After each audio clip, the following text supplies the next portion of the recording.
usted no está en el grupo de membresía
Capítulo 4, versículo 1. Cuando lo tenga, diga amén. Lo esperamos, lo esperamos. No se preocupe. También me dijo, y le voy a hacer caso, ¿verdad? Que lo espera, que busque la cita. Que como yo ya la tengo acá, pienso que todos en 3 segundos ya la tienen. Entonces me voy a esperar, búsquelo en su Biblia. Nuevo Testamento, Mateo, Marcos, Lucas, Juan. Y el siguiente es Hechos. Hechos, vamos al capítulo 4, al versículo 1.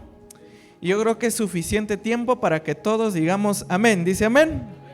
Ya somos más. Muy bien. Dice entonces la palabra de Dios. Mientras Pedro y Juan hablaban al pueblo, se les echaron encima los sacerdotes. Fíjese, ¿quiénes son los broncudos? Los de la alabanza, va a decir. No es cierto, ¿verdad? Fíjese, los sacerdotes se les echaron encima y el capitán de la guardia del templo y los saduceos, indignados porque enseñaban al pueblo y anunciaban en Jesús la resurrección de entre los muertos, les echaron mano y los pusieron en la cárcel hasta el día siguiente, pues ya era tarde. Pero muchos de los que habían oído el mensaje, ¿qué pasó con ellos? Creyeron, llegando el número de los hombres como a 5,000. Wow, muy bien. Cerramos nuestros ojos y hacemos una oración. Padre, gracias, Señor, por tu amor, por tu misericordia. Gracias, papá, por esta tarde tan hermosa que tú nos regalas aquí en casa, en nuestro hogar, Señor. Rogamos, suplicamos que tu palabra, Señor, sea un consejo vivo, un consejo eficaz.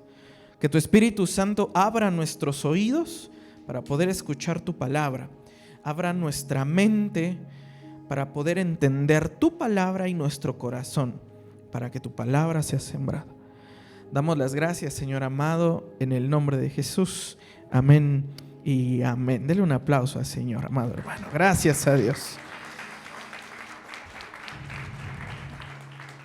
A este mensaje le he titulado Llenos del Espíritu y llenos de valor.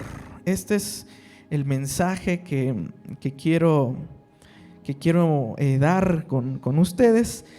Llenos del Espíritu y llenos de valor.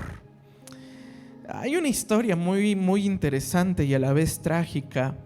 En 1956, 5 jóvenes misioneros fueron a Ecuador. Ya, no estamos hablando de hace muchos años, ¿no? 1956 no es mucho tiempo. Entre ellos había un joven misionero llamado Jim Elliot.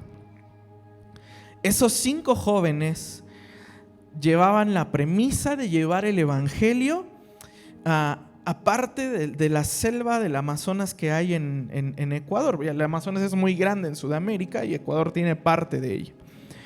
Y ellos traían la premisa de llevar el evangelio a esos lugares fuera de las ciudades grandes. Se encontraron con una tribu que se llamaban los guaraníes. Y cuando ellos fueron a llevar el mensaje del evangelio a esa selva, esos 5 jóvenes fueron asesinados por toda la tribu. Probablemente, si la historia termina aquí, es una historia de fracaso y una historia trágica de cómo 5 jóvenes con un futuro por delante fueron a llevar el evangelio y en lugar de escucharlos, los mataron a todos. El mundo cristiano lo vio como un fracaso y a su vez lo vio como una tragedia para aquellos jóvenes que tenían tanto futuro por delante. Pero al pasar de los meses, toda la tribu se convirtió a Jesús porque vieron ahí todos los apuntes y las Biblias que dejaron y esas no las quemaron.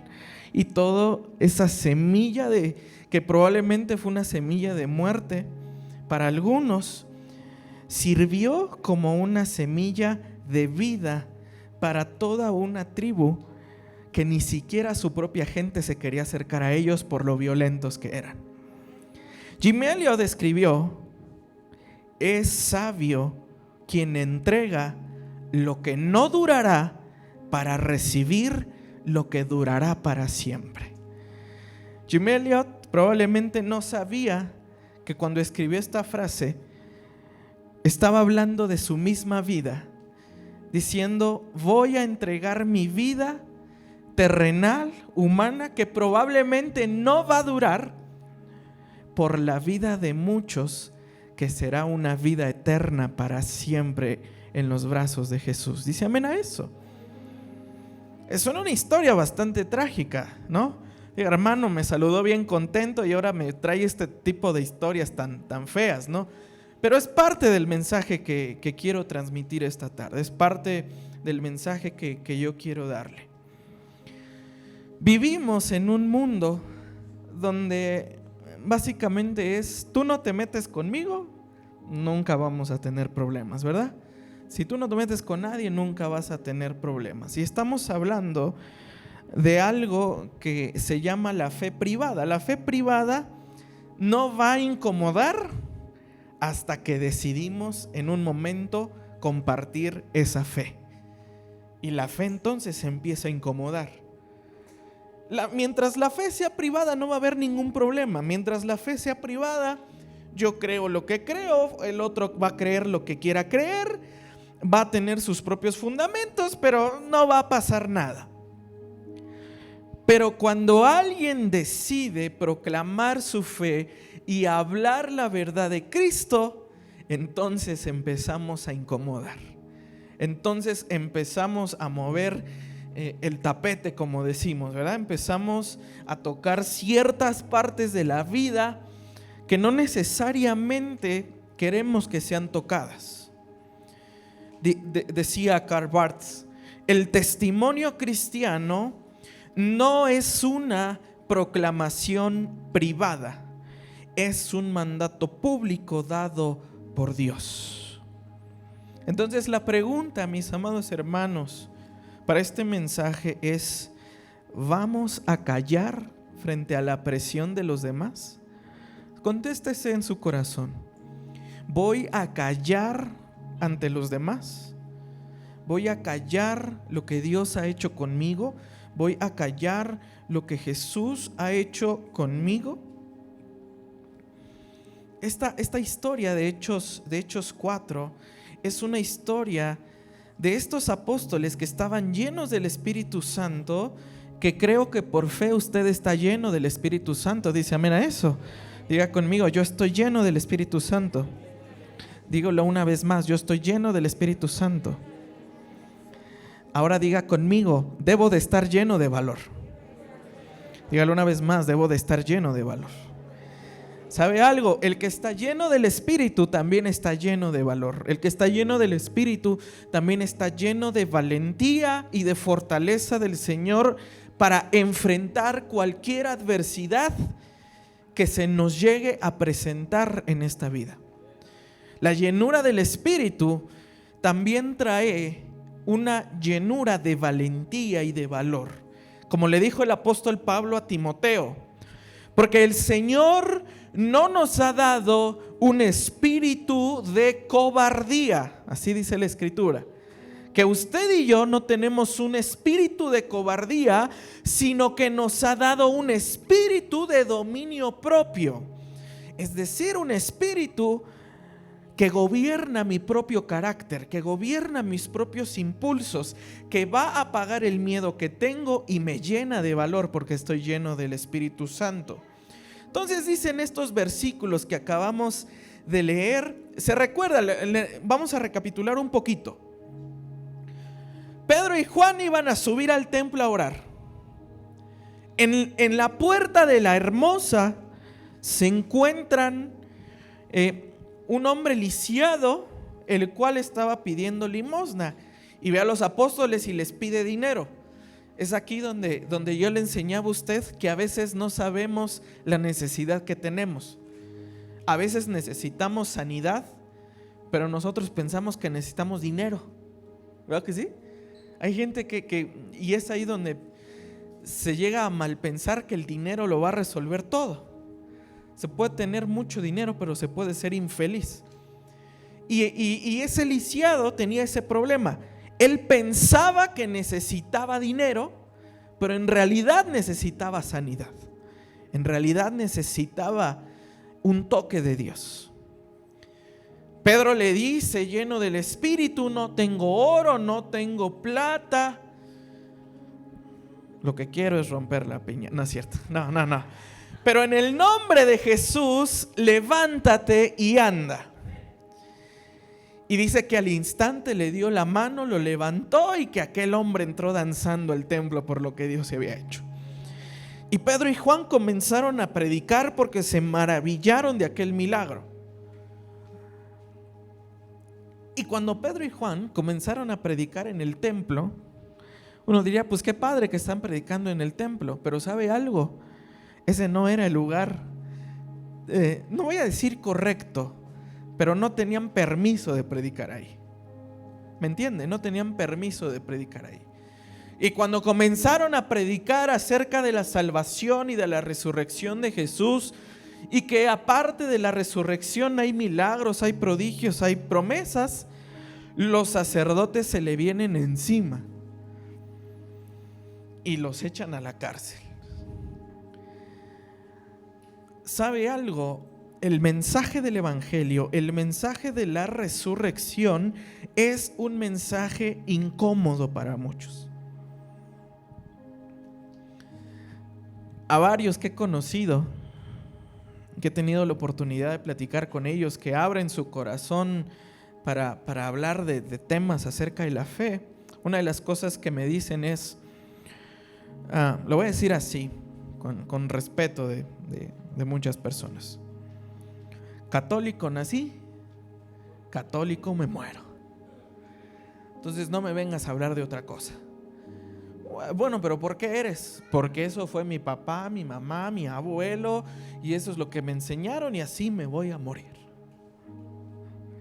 ¿Ha escuchado esa frase? O muy probablemente usted pensó eso también en su corazón. Esto me enseñaron, con esto me muero.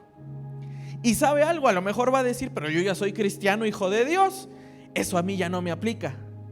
¿Sabe algo? Hay estructuras religiosas, aún siendo hijos de Dios, que tienen que ser derrumbadas, aunque seamos hombres y mujeres de fe. Y esto incomoda a muchos. Hay estructuras religiosas que tienen que ser derrumbadas, aunque seamos hombres y mujeres de fe.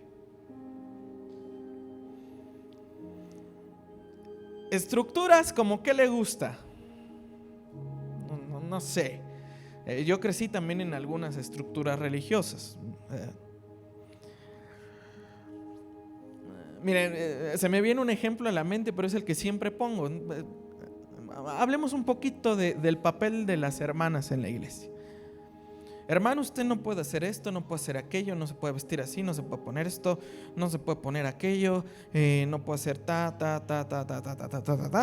y un montón de prohibiciones en la iglesia. Esas son estructuras religiosas que también el Espíritu Santo tiene que derrumbar, aunque crecimos en ellas. Probablemente querían tener orden y santidad en la iglesia, cosa que está bien. Pero a veces llegamos a cargar a la iglesia con cargas que ni siquiera nosotros hemos cargado y ni siquiera nosotros hemos llevado. Estructuras religiosas que probablemente decíamos, es que esto realmente es así porque tiene que ser así y toda la vida va a ser así. Le voy a poner un ejemplo que lo vivimos en esta iglesia: la música. No, es que si no me tocan las de Fernel, Las de palabra en acción, con esas yo no siento a Dios. Y ahora a este brother le gusta que Elevation Worship, que Bethel y que Hillsong y el brother, no, con esas yo no siento a Dios. Son estructuras que también el Señor tiene que romper. Que el adorador es adorador en cualquier tipo de circunstancia y ambiente musical. Cuando vino Dani, ya hace un mes, ya tiene un mes que vino Dani, lo acompañé, él estuvo con nosotros el domingo. El martes estuve con él en otra iglesia y pues ahí no creo que me invitaron ni a tocar ni a predicar, ¿no? Iba a recibir. Y miren, ojalá y los hermanos no vean esto, tocaban feo, hermano, pero feo de verdad que tocaban. Pero ahí yo entendí una cosa: el que es adorador tiene que adorar en cualquier circunstancia. Y hubo ahí muchos testigos que me postré y adoré a Dios. Sentí su presencia con una banda que tocaba feo. Pero Dios no va a condicionar, mis amados hermanos, mi actitud de adoración dependiendo de la música. Y esa es una estructura que se tiene que romper, ¿no? Como dicen por ahí, en gusto se rompen géneros. Hay estructuras religiosas que aún usted y yo tenemos que romper, mis amados hermanos. Entonces los sacerdotes se le vienen encima porque están rompiendo estructuras religiosas. Están rompiendo estructuras que no se deben de tocar. Oiga, ¿cómo es que, no sé, cómo es que las hermanas se pintan el cabello así? Bueno, pues porque les gusta. No creo que Dios se vaya a enojar así, ¿va? ¿Cómo es que los hermanitos ahí, el brother que ministra la alabanza, ministra de gorra? Pues no creo que el espíritu se vaya a estorbar porque traiga la gorra, ¿verdad? Y yo sé que me ve raro porque son estructuras religiosas que no nos gusta tocar. Se nos vienen encima, pero ¿cómo puede ser que está adorando de esa manera? Son estructuras religiosas, mis amados hermanos, que tenemos que romper. Pero las estructuras solamente se van a romper si somos valientes para hablar. ¿Me entendió? Las estructuras se van a romper solamente si somos valientes para hablar. Dígame amén a eso. Si usted y yo somos valientes, ¿vamos a perder popularidad? Claro que sí. ¿Vamos a caer de la gracia de muchos? Claro que sí. Yo caí de la gracia de 2 que 3 pastores que me llevaba bien. Comenzamos a hacer cambios en la iglesia. No, eso ya no. Ahí nos vemos, brother. Has perdido la salvación y ya muy probablemente para ellos mi nombre está borrado del libro de la vida y Satanás apuntó mi nombre en el libro de la muerte, ¿verdad? Porque hicimos cambios, algunos cambios en la iglesia. ¿Por qué? Porque hay estructuras religiosas. ¿Sabe algo? ¿Y sabe qué es lo más feo? Que a veces son los mismos sacerdotes que Dios mismo puso, que son los que se incomodan cuando Dios quiere hacer un cambio. Wow. ¿Me está entendiendo? Son los que más años llevan en el evangelio, que cuando Dios quiere tener un mover fresco, es que eso ya no me gusta porque las cosas hace 25 años no se hacían así. Es que las cosas hace tantos años no se hacían así. Entonces decimos, oye hermano, para tener un mejor matrimonio tiene que consultar también a su esposa. Es que eso a mí no me enseñaron.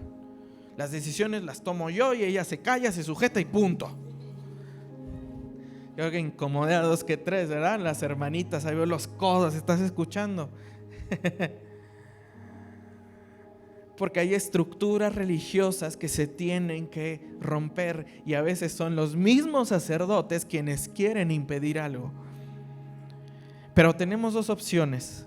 O somos valientes como Pedro y Juan, no importando cómo nos vayan a tratar ellos, o simplemente no decimos nada y nos enfrascamos en una estructura religiosa.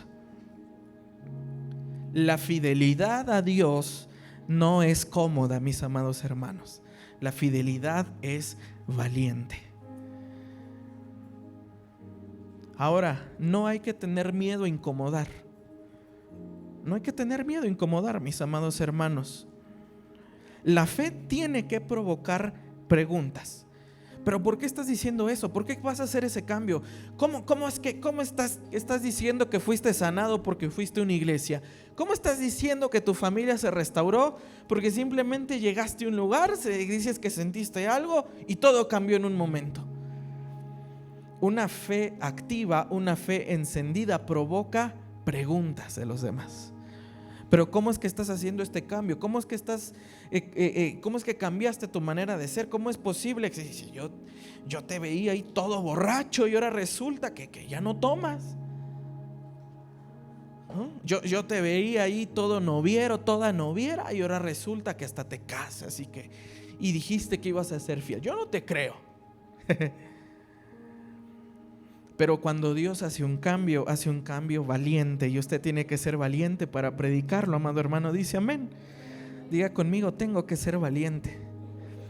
Una vez más, dígalo, tengo que ser valiente. Sigamos. De los versos del 5 al 7. Sucedió entonces que al día siguiente se reunieron en Jerusalén sus gobernantes, ancianos y escribas. Estaban allí el sumo sacerdote Anás y Caifás. A mí, si algo me encanta de la Biblia, es que eran muy creativos para los nombres, ¿verdad? Ahí, si alguno va a tener un hijo, Caifás es un buen nombre. ¿No? Juan, otro Juan, y Alejandro. Y todos los que eran del linaje de los sumos sacerdotes. Poniendo a Pedro y a Juan en medio de ellos, les preguntaban: ¿con qué poder o en qué nombre han hecho esto? ¿Sabe algo? Anás era el sumo sacerdote retirado y Caifás era el yerno. O sea, había dos sumos sacerdotes, cuando la ley de Moisés dice que nada más debe de haber uno. O sea, los primeros que no obedecían la ley de Moisés eran ellos. Los primeros que no se sujetaban a lo que dice la ley acerca del sacerdocio eran ellos. Pero como ellos hicieron su propia religión partiendo de la palabra de Dios, o creyendo que lo que hacían estaba sustentado en la palabra de Dios, crearon una propia estructura religiosa. Y ahora tenemos a sumos sacerdotes que dicen: yo soy el sumo sacerdote. Y les dijeron: pues, ¿en qué nombre hacen esto? ¿O por qué están haciendo esto? Esto está incomodando a muchos. ¿Cómo puede ser posible que estén predicando cosas que no están permitidas hablar? ¿Cómo puede ser? La ley de Moisés dice que al tabernáculo, al templo, no van a entrar enfermos, y tú acabas de meter un enfermo al templo. ¿Cómo es posible? Estás rompiendo la ley. ¿Cómo es posible que tú hayas recibido un borracho ahí, todo, a un mujeriego ahí, un ladrón, un ratero, a un adúltero, y lo recibas en la iglesia? Eso está condenado por la ley. ¿Me está entendiendo? Sí, me está entendiendo. ¿Cómo es posible que le estás predicando a aquel que ya te dijo que te calles? ¿Cómo es posible que sigues orando por aquel hijo que ya dijo que no va a regresar a casa? Ya te dijo que te odia, ya te dijo que quiere que estés muerto, y sigues orando por él. ¿Cómo es posible que sigues orando por un matrimonio que medio mundo ya te dijo que no va a funcionar? ¿Me está entendiendo? ¿Cómo es posible que estás diciendo cosas que nunca se van a dar? ¿En qué nombre estás diciendo esas cosas? Eso ya no se puede. Esto es el miedo al cambio. lo puse así: el miedo al cambio institucional. Porque aquí todos los sacerdotes se reunieron y dijeron: de que pasó algo, pasó algo. Pero esto que acaba de pasar rompe con siglos de religión que se supone que no deben de cambiar, porque las cosas siempre han sido así. Y ¿sabe algo? Se cumple la palabra que Jesús es piedra angular, pero también es piedra de tropiezo para muchos. Michael Green enseña que Jesús es el fundamento de la iglesia de Dios, pero también es una piedra que derriba los sistemas humanos que se oponen a él. Y aquí la pregunta para nosotros y para reflexionar es la siguiente: ¿qué Jesús tenemos en nuestra vida? ¿El Jesús que es una piedra de tropiezo o el Jesús que edifica mi vida? Porque mire, la piedra como tal, o sea, que es una roca, obviamente es una roca. Leímos cuando estudiamos Mateo que cuando Jesús dijo sobre esta piedra, se refiere a una roca gigante. Se puede usar para dos cosas: o destruye o edifica. ¿Para qué estamos usando la piedra, mis amados hermanos? ¿Para qué estamos usando nuestro propio fundamento? ¿Sabe algo? Aquí Pedro y Juan, imagínense esa escena. Pedro y Juan los echaron a la cárcel y estuvieron toda la noche encerrados. Quizás Juan le dijo: oye Pedro, gracias, porque al sanarlo, por tu culpa nos echaron a la cárcel. Gracias, Pedro, por una buena obra. Mira dónde estamos, muchas gracias. ¿Verdad? 2 que 3 abuelitas, mamás, cuando sus hijos se convirtieron, no sé si era de broma o era en serio, que les decían: ¿para qué te haces cristiano? Te va a castigar la Virgen porque hiciste eso. Y de cristiano atraviesa su primer desierto. Te dije, por tu supuesta buena obra, ahora ve cómo te va. Pasó el milagro, pero después del milagro los echaron a la cárcel. Algunos podrán decir: entonces estoy haciendo las cosas mal, porque al parecer hice algo bueno, Dios hizo algo nuevo en mi vida, Dios prometió algo, Dios habló una promesa, Dios está avivando mi corazón, el Espíritu Santo tocó mi corazón, Dios acaba de hacer algo, le habló a mis hijos, le habló a mi familia, me restauré con mis hermanos y ahora me enfermo. ¿No le ha pasado? Ese es el momento perfecto para confiar en Jesús y no en nuestras propias fuerzas. Ese es el momento perfecto para echar todas nuestras cargas sobre Jesús y no sobre nuestras propias fuerzas, mis amados hermanos. Cuando nuestros recursos se terminan, Jesús empieza a obrar. El nombre de Jesús abre puertas que los recursos humanos no pueden abrir. Jesús abre puertas donde el esfuerzo humano nunca las va a poder abrir. Jesús va a hacer el milagro donde el doctor ya no lo puede curar. Jesús va a hacer la restauración donde todos los psicólogos y terapeutas dijeron: sepárese. Jesús va a hacer el milagro donde muchos dijeron: ese muchacho, esa muchacha ya nunca va a regresar. Jesús empieza donde el esfuerzo humano acaba, mis amados hermanos. Entonces, ¿en qué nombre predicamos? ¿En qué nombre hacemos todo esto que hacemos? ¿Bajo qué nombre nos movemos, mis amados hermanos? Bajo el nombre de Jesús, que derriba toda estructura humana. ¿Dice amén? Den un aplauso al Señor si lo quiere hacer.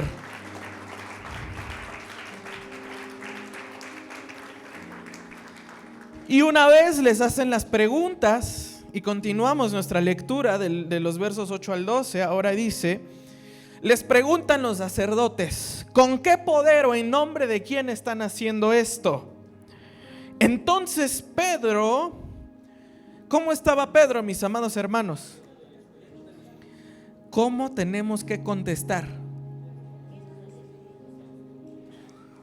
¿Cómo le voy a contestar a la enfermedad? Lleno del Espíritu Santo. ¿Cómo le voy a contestar a la adversidad? Lleno del Espíritu Santo. ¿Cómo le voy a contestar a mi suegra? Con amabilidad. No, yo iba a decir lleno del Espíritu también. ¿Cómo hay que enfrentar la adversidad? Llenos del Espíritu Santo. Les dijo: gobernantes y ancianos del pueblo, si se nos está interrogando hoy por causa del beneficio hecho a un hombre enfermo, de qué manera éste ha sido sanado, sea conocido por todos ustedes y por todo el pueblo Israel, que en el nombre de Jesucristo el Nazareno, a quien ustedes crucificaron y a quien Dios resucitó de entre los muertos, por ese nombre, por él, este hombre se halla aquí sano delante de ustedes. Este Jesús es la piedra desechada por ustedes los constructores, pero que ha venido a ser la piedra angular. Y en ningún otro, diga conmigo, y en ningún otro hay salvación. Wow. Sigue el texto: porque no hay otro nombre bajo el cielo que haya sido dado a los hombres por el cual podamos ser salvos. Su salvación depende del nombre de Jesús, amado hermano. Su sanidad es por el nombre de Jesús. Su restauración es por el nombre de Jesús. Todo lo que tenemos, todo lo que hacemos, todo lo que en algún momento tengamos es por el nombre de Jesús, mis amados hermanos, porque Cristo es el cumplimiento de toda la obra que hizo en nuestra vida, mis amados hermanos. La salvación, nuestra restauración, nuestra sanidad es solo en Cristo. Pedro está diciendo: ustedes enseñan salvación por obras. Que quiere que lo case, venga con el padre, denle una lana, platicamos, ya se bautizó, no se bautizó, bueno, bautícese, bueno, le sacamos, no se quiere bautizar, bueno, con una lanita le sacamos el certificado, luego, pues, ¿qué quiere? Que ya le nació el hijo, bueno, hay que bautizarlo, otra lana para el padre. ¿Cómo lo vamos a bautizar? Muy bien, pero me lo tiene que traer, ahora me lo tiene que confirmar, ahora me lo tiene que volver a traer, y si el niño no pasa todo eso, no es salvo. Ahora, dejemos un lado a los católicos romanos, que el Señor en su misericordia los salve. Pero también nosotros somos medio fariseos a veces. ¿Ya hablo en lenguas? ¿Nunca le llegaron a hacer esa pregunta? ¿Ya hablo en lenguas?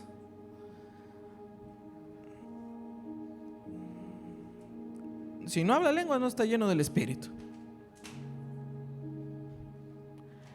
Y sabe, conocía muchos entre comillas frustrados que decían que no eran salvos y no tenían el Espíritu de Dios porque un pastor les dijo que no, si no habla lenguas no es lleno del Espíritu, o no está bautizado en el Espíritu, cuando la Biblia dice que el bautismo en el Espíritu es cuando el Señor nos pone dentro de su iglesia. Es decir, el que está lleno del Espíritu pertenece a la iglesia. ¿Usted pertenece a la iglesia? ¿Sí? Dice amén a eso, pertenece a la iglesia. Tenga la certeza de que hay Espíritu Santo en su vida. Pero a veces somos religiosos. ¿Quiere hablar en lenguas? Háblelas. ¿No tiene lenguas? Bueno, dice la Escritura que le pida a Dios y que Él se lo va a dar. Pero entonces, si quiere hablar lenguas, Háblele con buena lengua a su esposa primero. Háblele con buena lengua a sus hijos. Háblele con buena lengua a sus hermanos. Tenga lenguaje de amor, lenguaje de misericordia, lenguaje de restauración. Y luego ya busca Rambo, saca la bazuca, quema la rama seca, ¿verdad? Y así 2 que 3 trabalenguas ahí que me aprendí. Solo para chistes, no se crea que así oro, solo es para chiste.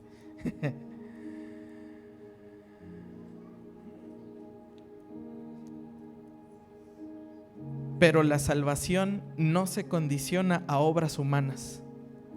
La salvación solo es creer en Jesús. La salvación solo es creer en la obra que hizo Jesús por mí.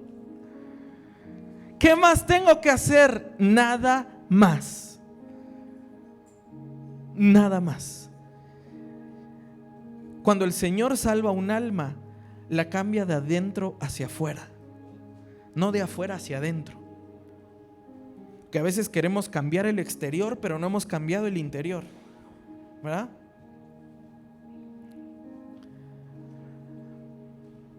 A veces me acuerdo que nos llegó a tocar ministrar con unos hermanitos, que ya ve que luego los músicos tienen unas tendencias medio raras, ¿verdad? Para vestirse, ¿verdad?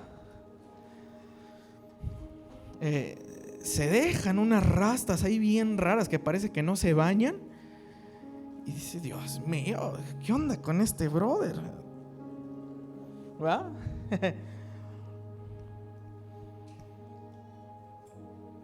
Pero conociéndolos, el Señor Jesús está en su corazón y está en ellos. Porque el Señor Jesús cambió su interior. Ya después, si les cambia el exterior un poquito, la manera de vestir un poquito más decente, ya será cosa de ellos y de Dios, ¿verdad? Pero no podemos forzar a aquellas personas a que tengan que cambiar su exterior para meterlos a una estructura religiosa. Voy a poner un ejemplo, lo pongo de ejemplo porque le tengo mucha confianza. Hace algunos años, ¿te acuerdas, Jaciel, que traías unos chinos ahí padrísimos, brother? Eras la envidia de las hermanas, brother. Varias hermanas. Oye, ¿cómo le hizo? ¿Tiene unos chinos? ¿Ah? ¿Ah? No era para decirle, brother, quítate ese cabello, eres hombre. El brother es más varón que no se imagina, hombre. Se los tuvo que cortar porque yo se lo pedí. Pero escúcheme bien, porque se lo pedí porque me lo llevé a trabajar allá a Sinaloa. Y allí sí el jefe dijo que se corte el pelo. Bueno, está bien, pues, brother, con la pena, ¿no? Pero no sé por qué no se los ha dejado. Sí, no sé si eso ya ¿verdad? Pero me entiende. O sea, no podemos forzar a cambiar el exterior de las personas. Tenemos que cambiar el interior, y esa es obra de Dios. Esa es obra de Dios. Dios de mi vida. Sí me asustó, oiga. Sí me asustó. 2 que 3 también se asustaron. Pero me entiende. Para esto, mis hermanos, es una fe activa. Estamos hablando de una fe activa, mis amados hermanos. ¿Y sabe qué pasó con estos? Dice de los versículos 13 al 17, al ver la confianza de Pedro y Juan, dándose cuenta de que eran hombres sin letras y sin preparación. Fíjese cómo los veían. Este ni a la escuela fue y está hablando de esta manera. Este ni a la escuela fue y ahora habla del evangelio, de la crucifixión, y ahora utiliza palabras como teología, escatología. Este brother ni la primaria acabó y anda diciendo esas cosas.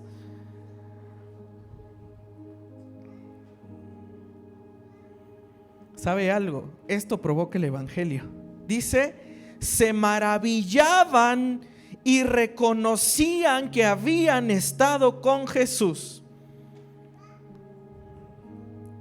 No importa tu pasado, No importa los errores que hayas cometido anteriormente. No importa si tienes o no tienes estudios, si eres un hombre o una mujer de letras. No importa si simplemente aprendiste a leer y así te acercaste a Dios. No importa si eres orgullosamente de Nesa como yo, o si eres de las lomas de Chapultepec, o si eres de la Condesa o de las zonas más fresas. Quien está con Jesús se nota. Dice que vieron que eran hombres sin preparación, pero dijeron, estos estuvieron con Jesús. Estuvieron con Jesús. ¿Cómo se va a ver mi cambio entonces?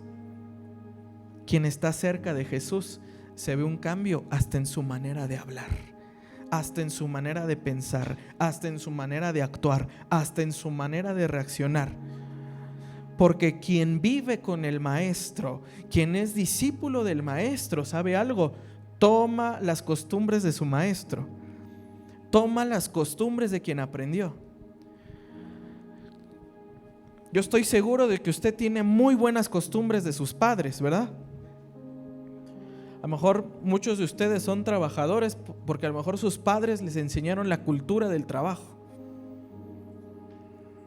Algunos nos tocó que el papá nos dijo, vas a la escuela porque tienes que ir a la escuela. No te estoy preguntando. Dicho sea de paso, yo siempre odié ir a la escuela, ¿no? O sea, si por mí hubiera sido, yo creo que no llegaba ni a la secundaria. Pero porque a mí se me inculcó la cultura de que tienes que ir a la escuela porque tienes que ir. ¿Por qué? Porque estuve cerca de mis padres. Usted estuvo cerca de sus padres y aprendió cosas buenas de ellos, ¿verdad? Pero también vamos a ser honestos, aprendimos 2 que 3 mañas que no necesariamente son las mejores, ¿verdad?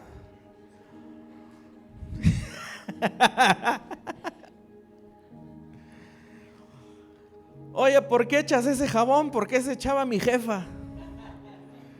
Oye, ¿por qué? No sé, X cosa. ¿Por qué haces esto de esa manera? Pues porque así se hace en mi casa, ¿verdad? Porque así me enseñaron.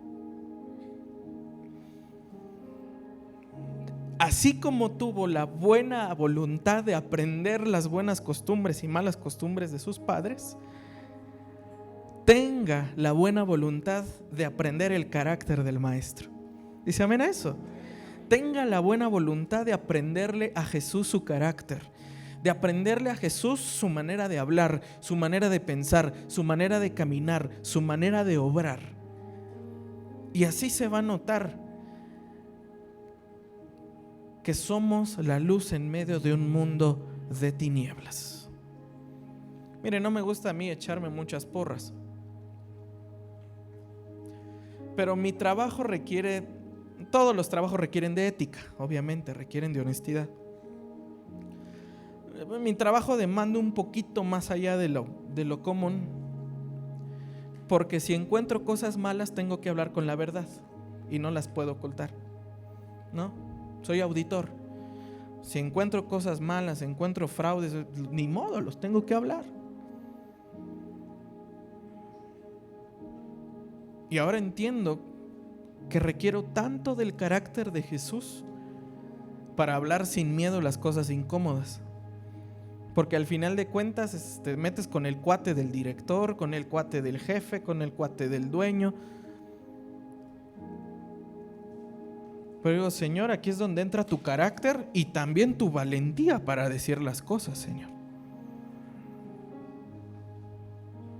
Tenemos que aprender del carácter de Jesús, mis amados hermanos.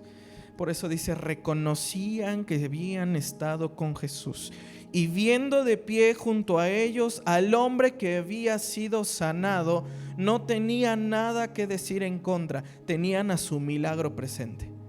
Tenían su testimonio presente. Señor, si tú lo hiciste una vez, me abrazo de ese milagro para que tú lo vuelvas a hacer una vez más, Señor.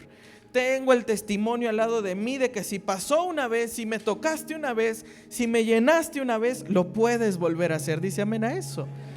El Señor lo puede volver a tocar. El Señor lo puede volver a sanar.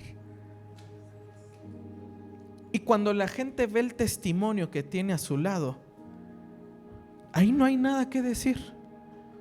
No hay nada que decir.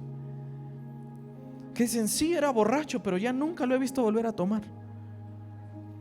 Sí, era bien violento, pero ahora lo veo bien manso y bien humilde. Sí, era bien idólatra, pero ahora es tan entregado al Señor. ¿Me entiende? Tener el testimonio al lado. No tenían nada que decir. ¿Y qué dijeron? Bueno, después de ordenarles que salieran fuera de concilio, deliberaban entre sí diciendo: ¿qué haremos con estos hombres? Porque el hecho de que un milagro notable ha sido hecho por medio de ellos es evidente a todos los que viven en Jerusalén y no podemos negarlo. Pero para que no se divulgue más entre el pueblo, vamos a amenazarlos para que no hablen más a ningún hombre de este nombre. Wow.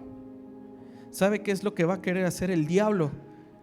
Lo va a querer callar, lo va a querer amenazar, lo va a querer amedrentar.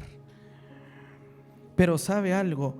El avance del reino de Dios es a pesar de la oposición del mismo diablo y de las mismas estructuras religiosas. Mis amados hermanos, la religión, el mundo, el diablo, llámele como usted quiera, incluso una enfermedad va a querer frenar lo que Dios quiere hacer con su vida. Pero es ahí, mis amados hermanos, donde entra un espíritu de valentía para seguir confiando en el Señor, mis amados hermanos. El mundo puede amenazar, pero no puede apagar lo que Dios ha encendido, mis amados hermanos. La enfermedad puede amenazar, pero no puede apagar lo que Dios ha encendido. Las adversidades, las preocupaciones, los problemas en la familia, los hijos que se ponen rebeldes pueden amenazar, pero no se va a apagar lo que Dios ha encendido, mis amados hermanos. Dice amén a eso. Vamos de los versos del 18 al 22. Entonces los llamaron y les ordenaron no hablar ni enseñar en el nombre de Jesús. Fíjese, era una orden, era una indicación, era una instrucción. No es si quieres. Dice, les ordenaron.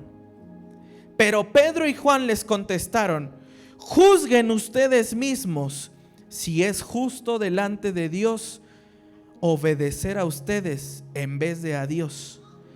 Porque nosotros, diga conmigo, no podemos. Dígalo una vez más, no podemos. Wow. Dejar de decir lo que hemos visto y oído. Después de amenazarlos, otra vez los soltaron, no hallando ninguna forma de castigarlos por causa del pueblo, porque todos glorificaban a Dios por lo que había acontecido. Porque el hombre en quien se había hecho este milagro de sanidad tenía más de 40 años. En pocas palabras, ya todos lo conocían, que estaba enfermo. No era de, no, acaba de llegar, de seguro fabricaron el milagro, medio que renguéale, medio que vamos a hacerle y hacemos el show. Todos conocían a este hombre que estaba ahí en el templo. ¿Sabe algo? Usted es un milagro vivo de Dios. Dice amén. Usted es un milagro vivo de Dios. Todos decían, ¿qué va a pasar con este? Se va a perder. Nació torcido, nunca el tronco va a enderezar, ¿verdad? Yo creo que este ya nació endemoniado. Híjole, no se puede con este. Y pasaron 10 años, y pasaron 20 años, y pasaron 30 años. Y aquel loco que estaba ya tirado en la banqueta, ahora es llamado hijo de Dios. Dice amén. Aquel que dijeron, esta un día se va a matar de tanta depresión, ya llévenla ya al psiquiátrico. Ahora está aquí en la presencia de Dios dándole la gloria. Aquel que dijeron, este se va a morir un día de estos, sigue de pie, gracias a Dios, porque sigue el testimonio de su salvación, mis amados hermanos. Y algo bien impresionante, esto es por obedecer a Dios, mis amados hermanos. Prioricemos la voz de Dios antes que la voz de los hombres. Prioricemos la voz de Dios antes que una estructura religiosa. Es que la religión dice que no lo puedo hacer. Abre tu boca y proclama la palabra de Dios. Abre tu boca y proclama lo que Dios ha hecho en tu vida. Es que la estructura médica que lleva siglos dijo que ya no me voy a sanar. Abre tu boca y dile a Dios, pero tú sí puedes sanarme, Señor. Tú sí puedes restaurarme, Señor. Es que ya hasta mi mamá dijo que mi hijo ya no regresa, que ella tuvo un hijo igual y que ya no se puede. Abre tu boca y di, yo voy a obedecer a Dios. Y si Dios dijo que va a haber restauración, habrá restauración en mi casa. Abre tu boca, mis amados hermanos. El testimonio del evangelio, decía Charles Spurgeon, es como un fuego en los huesos, imposible de contener para quien ha sido transformado. Mis amados hermanos, hay que ser valientes. Hay que ser valientes. Vale más sufrir por obedecer a Dios que vivir cómodo ignorándolo. Vale la pena pasar un poco de tiempo en el desierto esperando la promesa de Dios que quedarme en Egipto cómodamente esperando a que Faraón me siga alimentando. Vale la pena servir a Dios que pasar la vida ignorándolo. Mis amados hermanos, es tiempo de hablar con poder lo que Dios ha hecho por nosotros. Dice amén a eso. Es tiempo de hablar con poder lo que el Señor ha hecho por nosotros. Hechos 4, estos versículos, no es solo una historia, es nuestro espejo de lo que tenemos que hacer. Es un mandato de lo que también nosotros debemos de hacer. Cuando el mundo pida silencio, nosotros abriremos nuestra boca para hablar con denuedo la palabra de Dios. Quien ha estado con Jesús no puede callar.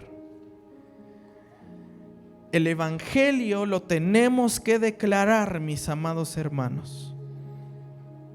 La obediencia a Dios siempre será más importante que la aprobación de los hombres.